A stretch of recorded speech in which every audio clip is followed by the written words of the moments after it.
All right, tell me about a recent client you've advised in leadership and execution. What were the challenges and how did you help them?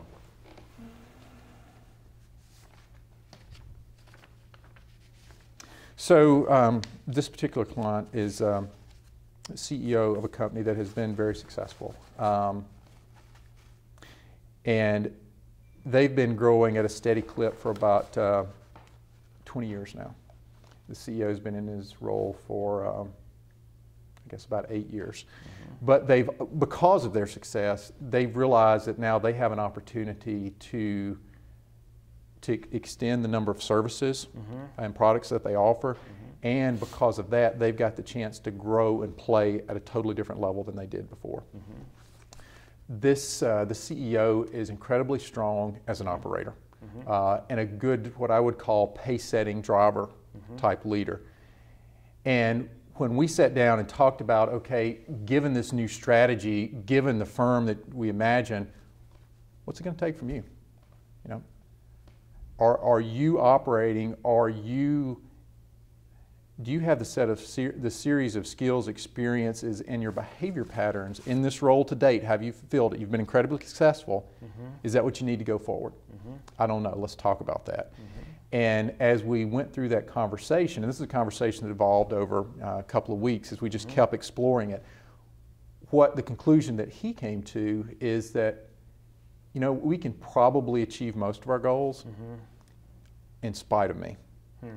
And what the conclusion he came to is, if I really want to be able to lead this firm and have it realize its full potential, what I've got to do is I've got to be able to let go of a lot of what made me successful to this mm-hmm. point. And that's being the driver, pace setter, mm-hmm. performance-based CEO. Mm-hmm. And I've got to be able to move more into the coaching role. Mm-hmm. He's got a new team around him that's incredibly strong, mm-hmm. but he realized that if he operated out of his old mode, which has made him incredibly successful in the mm-hmm. firm, that he was going to undermine the potential of his leadership team. And in turn, we talked through, okay, then what does that mean for you? What are the behaviors? What are the challenges you're going to run into? Because not if you're going to run into them, you will. It's going to be hard, right? Mm-hmm.